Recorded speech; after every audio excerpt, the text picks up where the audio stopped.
Hello बच्चों, आज मैं तुम लोगों को बताने जा रहा हूं कि किसी पॉइंट की एनालिसिस कैसे करते हैं और किसी स्ट्रेट लाइन की एनालिसिस कैसे करते हैं with respect to a parabola. मतलब एक पैराबोला के रिस्पेक्ट में कोई पॉइंट x1 y1 है, वो इनसाइड है या आउटसाइड है या ऑन द पैराबोला है, ये कैसे पता लगाते हैं। ठीक है, तो एक काम हमारा ये है आज करने के लिए, और एक और काम ये करेंगे कि एक स्ट्रेट लाइन पैराबोला के रिस्पेक्ट में जो है क्या है, जैसे टेंजेंट है या कॉर्ड है या आउटसाइड है। तो अगर कोई लाइन पैराबोला के बाहर है तो आउटसाइड कह देते हैं, अगर उसको टच करें, मतलब लाइन जो है पैराबोला को टच करे, तो हम लोग कहते हैं कि लाइन इज अ टेंजेंट। और अगर लाइन जो है पैराबोला को दो जगह पर काटे तो हम लोग क्या कहते हैं, line is a chord with respect to a parabola. ठीक है, तो आज हम लोग की एनालिसिस इसी के बीच में रहेगी कि किस तरह से पॉइंट की एनालिसिस और किस तरह से लाइन की एनालिसिस करते हैं with respect to a parabola y square equal to 4ax। ठीक है, अच्छा पैराबोला के लिए एक चीज जानते रहिए आप लोग कि y square equal to 4ax लिखा हुआ है, तो इसमें y स्क्वायर माइनस 4ax बराबर 0, मतलब इसको हम लोग ऐसे भी लिख सकते हैं। तो हम s, s1 और t, ये तीन नोटेशंस हम लोग यूज करते हैं पूरे पैराबोला में। तो इन तीनों को पहले आप जानते रहिए कि s बराबर जो होता है y स्क्वायर माइनस 4ax, मतलब ये जो पूरा लेफ्ट साइड वाला एक्सप्रेशन है उसको कैपिटल S कहते हैं। s1 क्या होता है y1 स्क्वायर माइनस 4ax1, और t क्या होता है y1 minus 2ax plus x1। तो ये तीन फार्मूले हैं, जरा इनको आप लोग याद कर लीजिए। अभी कैसे यूज होता है वो सब मैं तुम लोगों को बताऊंगा। तो जब कभी मैं कैपिटल S कहूंगा तो जहां पे भी कैपिटल S आएगा तो उसे आप y स्क्वायर माइनस 4ax कर दीजिएगा। जब मैं कभी कहूंगा s1 की वैल्यू क्या होगी, तो मतलब एक पॉइंट x1 y1 है, उसको पैराबोला वाले एक्सप्रेशन में रख करके आपको बताना है कि उसकी वैल्यू क्या है। मतलब s1 की value y1 square minus 4ax1 होती है। ठीक है, अभी बताता हूं इनका यूज कैसे होता है, क्यों ये लिखवा रहा हूं, सब बताऊंगा तुम लोगों को। पहले आप ये तीन फार्मूले समझ लीजिए। मतलब तीन फार्मूले क्या है, तीन नोटेशंस ही हैं। तो कैपिटल S बराबर y स्क्वायर, और ये जो यूज होता है ये फार्मूलों को जनरेट करने के लिए और फार्मूले को लिखने के लिए, शॉर्टकट में लिखने के लिए इनका यूज किया जाता है। ठीक है, तो जैसे कभी जो है टेंजेंट की इक्वेशन लिखना हुआ तो हम लोग कहते हैं कैपिटल T बराबर 0। कभी जो है कॉर्ड की इक्वेशन लिखना हुआ तो t बराबर s1। तो ये एक नोटेशन की तरह यूज होना है पैराबोला में। तो आप पहले इन तीनों को याद कर लीजिए। कैपिटल S बराबर y square minus 4ax, s1 बराबर y1 स्क्वायर माइनस 4ax1, और कैपिटल T की value y1 minus 2ax plus x1। ठीक है, चलिए देखिए पैराबोला में तुम लोग पहले ये समझ लो कि इनसाइड रीजन क्या होता है, आउटसाइड क्या होता है, और ऑन द क्या होता है। ऑन तो भाई ठीक है, पैराबोला के ऊपर ही पॉइंट है तो हम कहते हैं ऑन द पैराबोला ही, इसमें तो कोई खास बात है नहीं। देखो जो ये वाला रीजन है ना, इसको हम लोग इनसाइड रीजन कहते हैं। पैराबोला में ये इनसाइड रीजन है, और ये वाला जो रीजन आप देख रहे हो ये पूरा आउटसाइड रीजन है। मतलब इस पैराबोला में ये इनसाइड वाला पार्ट है और ये वाला आउटसाइड वाला पार्ट है। ठीक है, तो एक चीज और जान लो, जो टेंजेंट होता है वो कभी इनसाइड से पास नहीं कर सकता। पैराबोला में जो टेंजेंट अगर खींचते हो तो वो इनसाइड रीजन से पास नहीं करेगा, हमेशा आउटसाइड रीजन से पास करेगा। और टेंजेंट की ये प्रॉपर्टी होती है कि वो जो है हमेशा आउटसाइड रीजन से पास करेगा। हमारे इस कोऑर्डिनेट में जो दिया हुआ है, जो चैप्टर दिए हुए हैं, जो कर्व दिए हुए हैं, उनमें जो टेंजेंट होगा वो हमेशा आउटसाइड से पास करेगा। ठीक है, जैसे सर्कल है, सर्कल में आउटसाइड क्या होता है, ये होता है ना, ये पूरा आउटसाइड होता है। क्यों? क्योंकि टेंजेंट देखो वहीं से पास होता है। टेंजेंट मतलब एक लाइन जो सर्कल को टच करे। तो ठीक है, ये जो टेंजेंट है ये हमेशा आउटसाइड से पास कर, टेंजेंट इनसाइड नहीं हो सकता।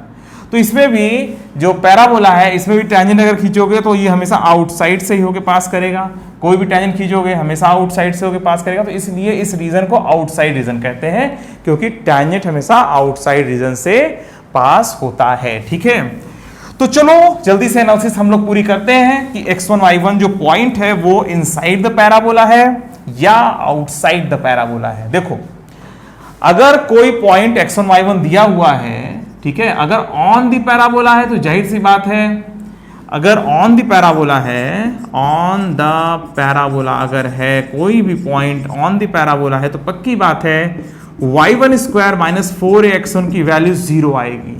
ये 100% श्योर है, y1 स्क्वायर माइनस 4ax1 की वैल्यू 0 आएगी, क्योंकि जो पॉइंट है वो ऑन द पैराबोला है, और जब ऑन द पैराबोला है तो उस एक्सप्रेशन को सेटिस्फाई करेगा। ये जो पैराबोला की इक्वेशन है उसको ये x1 y1 सेटिस्फाई करने लगेगा, इक्वल टू 0 आ जाएगा, ठीक है। और एक बात बताऊं, अगर ये इक्वल टू 0 नहीं आ रहा होता तो हम कहते हैं कि point x1 y1 on the parabola तो नहीं है। जब कोई पॉइंट ऑन द पैराबोला होता है तो y1 स्क्वायर माइनस 4ax1 की वैल्यू 0 आती है, और अगर वो पॉइंट आउटसाइड है या इनसाइड है तो इसके लिए क्या होता है, चलो पहले इनसाइड कर देता हूं। अगर वो point x1 y1 inside the parabola है तब क्या होता है, इसके लिए समझ लीजिए आप लोग। इनसाइड द पैराबोला का मतलब वो इस जगह पर है, ठीक है। तो इनसाइड द पैराबोला के लिए जब कोई पॉइंट इस साइड में होगा, जैसे मान लो यहां पर है x1 y1, ठीक है। अगर कोई पॉइंट इनसाइड में है तो y1 स्क्वायर की जो वैल्यू होती है वो लेस देन 4ax1 हो जाती है, ठीक है। देखो मैं तुम लोग को बताता हूं, इसी से समझाता हूं, ठीक है। देखो अगर ऑन द पैराबोला है तो y1 स्क्वायर बराबर 4ax1 होगा, क्योंकि भाई इसको सेटिस्फाई भी तो करना है, y1 square equal to 4ax1, ठीक है। और या हम कह सकते हैं y1 स्क्वायर माइनस 4ax1 बराबर 0। बात एक ही है, ऑन द पैराबोला है तो सेटिस्फाई करेगा, तो सेटिस्फाई चाहे ऐसे कर ले चाहे ऐसे लिख दो, कोई फर्क नहीं पड़ता। तो अगर इनसाइड द पैराबोला है तो y1 square is less then 4ax1 या y1 square minus 4ax1 must be less than 0, ठीक है। ये लेस देन 0 हो जाता है जब ऑन द पैराबोला है, तब ये इक्वल टू 0 होता है, और इनसाइड द पैराबोला होता है पॉइंट तो y1 स्क्वायर माइनस 4ax1 की वैल्यू लेस देन 0 आती है, ठीक है। अच्छा, और इसी को हम कह सकते हैं s1 बराबर 0 होता है। जब s1 बराबर 0 होता है तो ऑन द पैराबोला होता है पॉइंट, और जब कभी s1 लेस देन 0 हो जाता है तो हम कहते हैं इनसाइड द पैराबोला, ठीक है। तो इसीलिए ये s1 बनाया गया है। इसी तरीके से t का यूज होगा फ्यूचर में। फिलहाल अभी यहाँ पर तो s1 की जरूरत पड़ रही है लिखने के लिए। तो शॉर्ट फॉर्म में हम जब कहते हैं कि एक पॉइंट x1 y1 है, उस पॉइंट के रिस्पेक्ट में s1 निकाला, s1 बराबर 0 आ गया, तो हम कहेंगे the point is on the parabola, ठीक है। और उस पॉइंट x1 y1 को जो है इसमें रखा, ठीक है, तो s1 आ रहा है, तो s1 जब लेस देन 0 होगा तब हम कहेंगे point is inside the parabola. जब कभी कोई पॉइंट इनसाइड द पैराबोला होगा तो s1 हमेशा लेस देन 0 आएगा, और अगर ऑन द पैराबोला होगा तो s1 बराबर 0 आएगा, ठीक है। तो ये समझ में आ गया ना। तो होता ये है, इसको ऐसे लिख देते हैं और इसको हम लोग शॉर्ट फॉर्म में s1 इज लेस देन 0 कर देते हैं, ठीक है। चलिए, तो ये हो गया। अब ये बताइए कि अगर आउटसाइड होगा तो, चलो मैं आउटसाइड का इधर लिख दूं, चलो यहां लिख देता हूं। अगर जो पॉइंट है वो आउटसाइड द पैराबोला हो जाए तब क्या होगा। आउटसाइड द पैराबोला का मतलब ये हुआ कि जो पॉइंट है वो या तो यहाँ है या तो यहाँ है या तो यहाँ है तो यहाँ है। तो चलो मैं इसको यहाँ कर देता हूँ, ठीक है। अगर मान लीजिए कोई पॉइंट आउटसाइड द पैराबोला हो जाए तब उस समय क्या करेंगे, y1 square must be greater than 4ax1 हो जाता है, ठीक है। तब y1 square must be greater than 4ax1। अगर कोई पॉइंट x1 y1 अगर जो है पैराबोला के बाहर हो जाए तो y1 स्क्वायर की वैल्यू 4ax1 से ज्यादा हो जाती।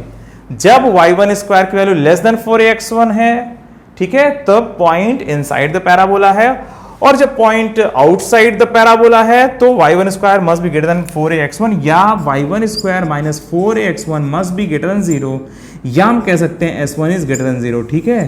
तो ये समझ में आ रही बात आपको। तो सब कुछ इस पर डिपेंड करता है कि इसका जो साइन है वो लेस देन 0 है या ग्रेटर देन 0 है या इक्वल टू 0 है। तो जब इसका साइन s1 का जो साइन है, s1 का मतलब हुआ कि पॉइंट x1 y1 को पैराबोला के एक्सप्रेशन में, लेफ्ट वाले एक्सप्रेशन में रख करके चेक करना है। अगर इसकी वैल्यू 0 आ गई तो ऑन द पैराबोला, इसकी वैल्यू 0 नहीं आई मतलब ऑन द पैराबोला नहीं है तो आउटसाइड होगा या इनसाइड होगा।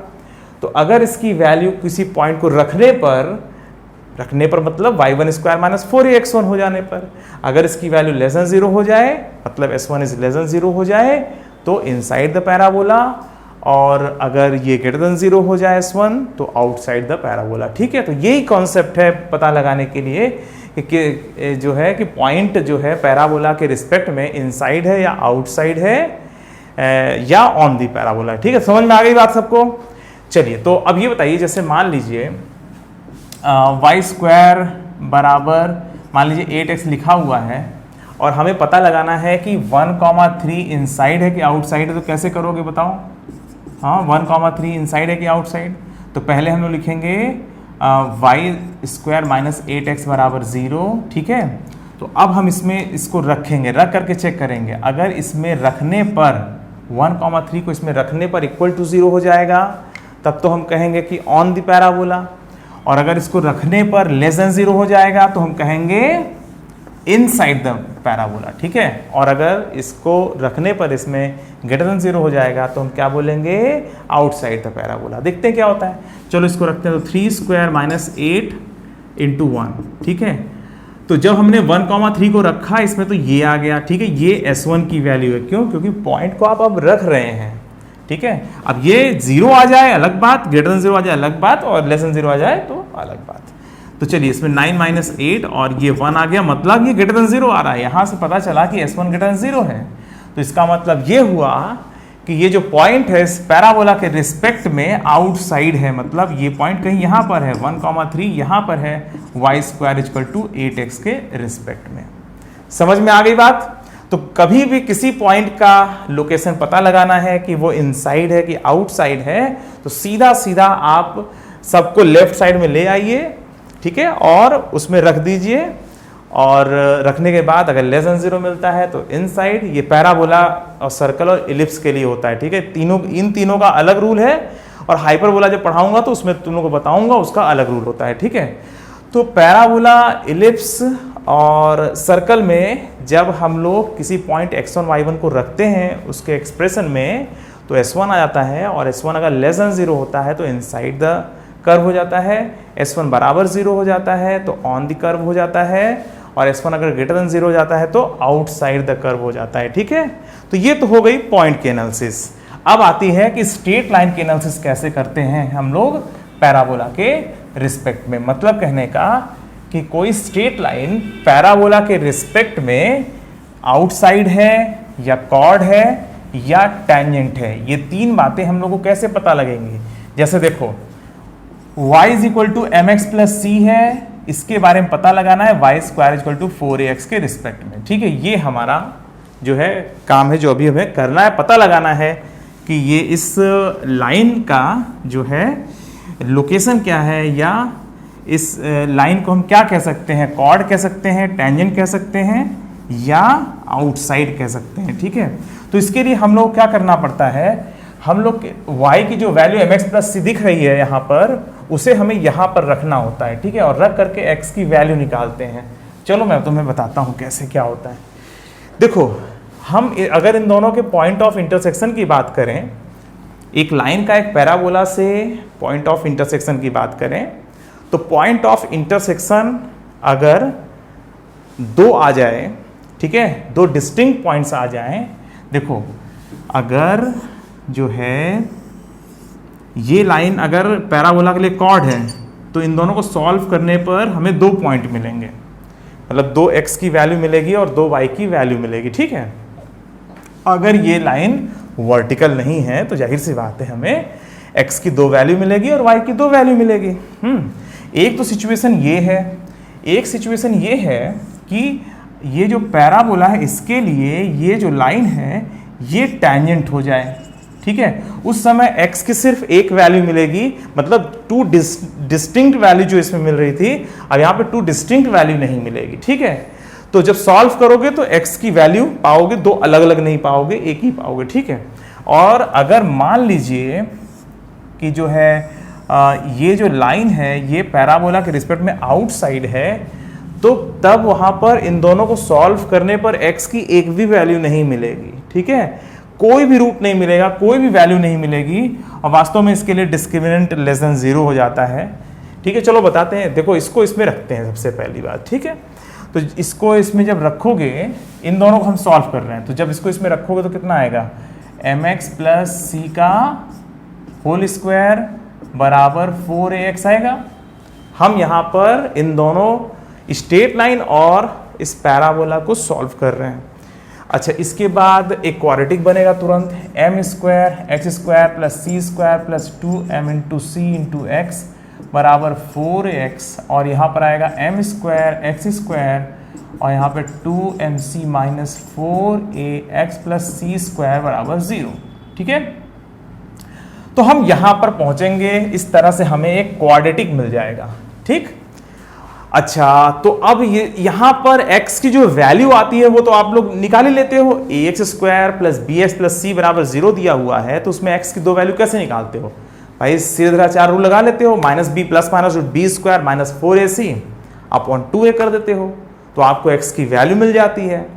तो अगर आपको इसे सॉल्व करना है तो x की वैल्यू क्या हो जाएगी, या इसका डिस्क्रिमिनेंट कितना आएगा? इसका डिस्क्रिमिनेंट आएगा, मैं इसको इधर लिख दे रहा हूं, ठीक है, उसका जो डिस्क्रिमिनेंट है वो आएगा बी स्क्वायर माइनस 4ac और इसकी वैल्यू आएगी 2mc माइनस 4a, इसका whole square minus 4 into m square into c square. ठीक है, तो देखते हैं डिस्क्रिमिनेंट की वैल्यू क्या होती है, और इसी की वैल्यू से ही डिपेंड करता है कि इसमें इन तीनों में से क्या होगा। तो देखो, अब इसको सॉल्व करने पर कितना आएगा, 4m square c square plus 16a square minus 16mca, ठीक है, minus 4m square c square, ये दोनों कट गया और यहाँ पर 16 कॉमन हो गया, a कॉमन हो गया और a माइनस एम सी आ गया। ठीक है, ये डिस्क्रिमिनेंट की वैल्यू हो जाती है इसमें। अब इसकी वैल्यू अगर पॉजिटिव होगी तो जाहिर सी बात है कि x की दो वैल्यू आएगी। भाई अगर मान लीजिए d ग्रेटर देन 0 हो जाएगा तो a की वैल्यू तो पॉजिटिव होती ही है, पैराबोला में a की वैल्यू हमेशा पॉजिटिव होती है, जैसे रेडियस पॉजिटिव होता है ना वैसे a पॉजिटिव लेते हैं।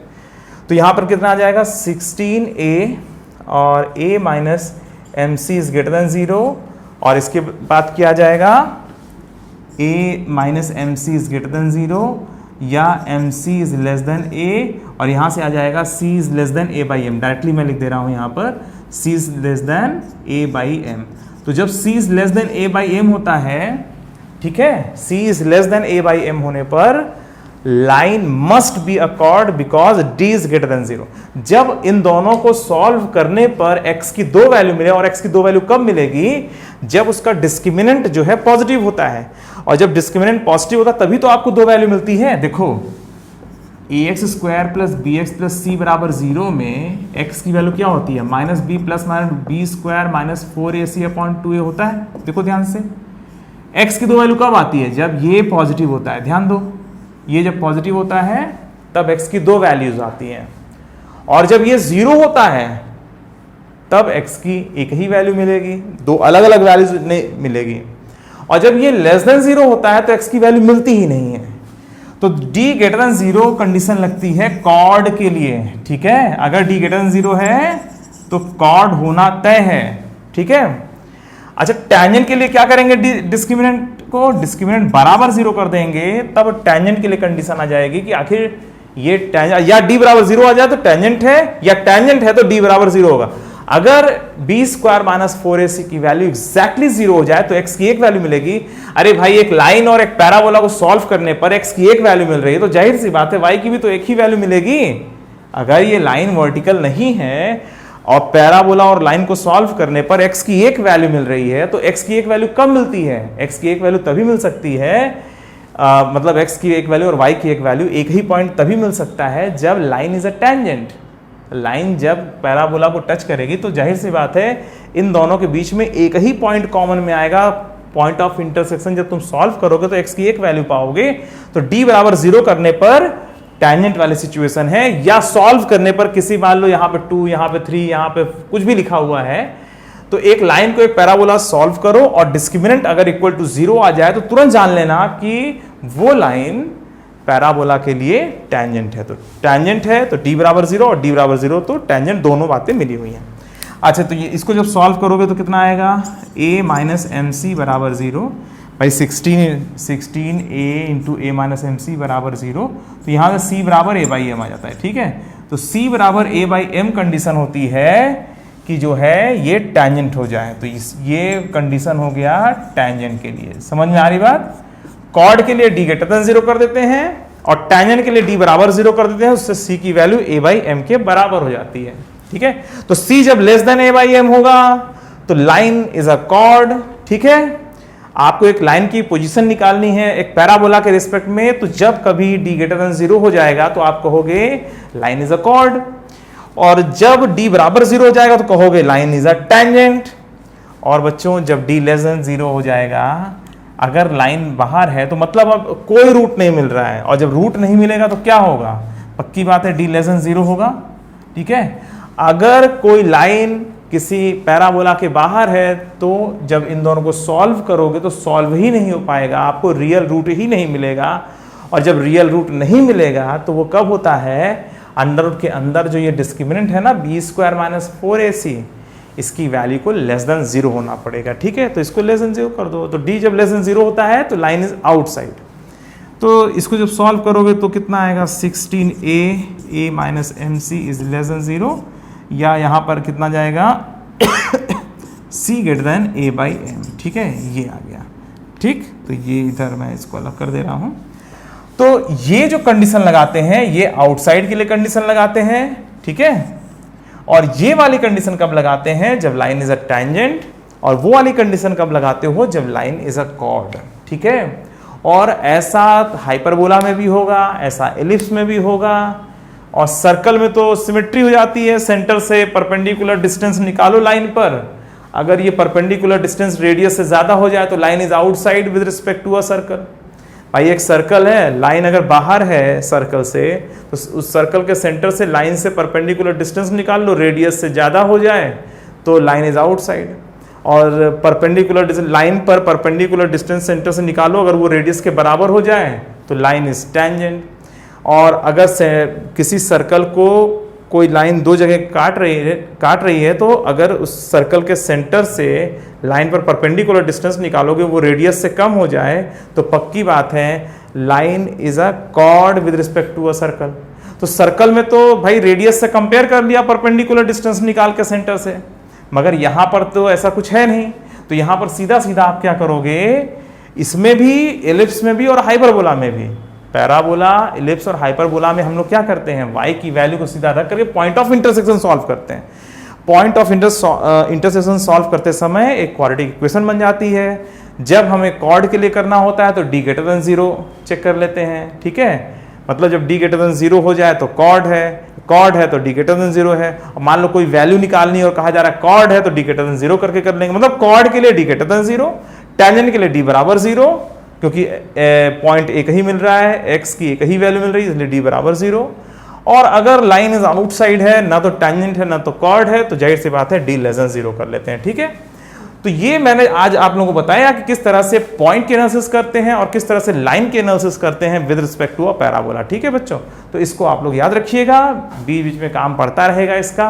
अब हमारा इसके बाद जो है टैंजेंट की एनालिसिस आएगी, और टैंजेंट की एनालिसिस बहुत इंपॉर्टेंट है, और उससे भी ज़्यादा इंपॉर्टेंट है हमारे लिए नॉर्मल की एनालिसिस। ठीक है, तो टैंजेंट और नॉर्मल ये दोनों सबसे इंपॉर्टेंट पार्ट अब आने वाले हैं एग्जाम के लिए तुम्हारे इस लेक्चर में। तो अब आप लोग ध्यान दीजिएगा, अब यहाँ तक आप लोग ने अच्छे से तैयार कर लिया होगा, इसके पहले वाले जो लेक्चर हैं आपने तैयार कर लिया होगा, और आज वाला लेक्चर भी आप लोग अच्छे से तैयार कर लीजिए।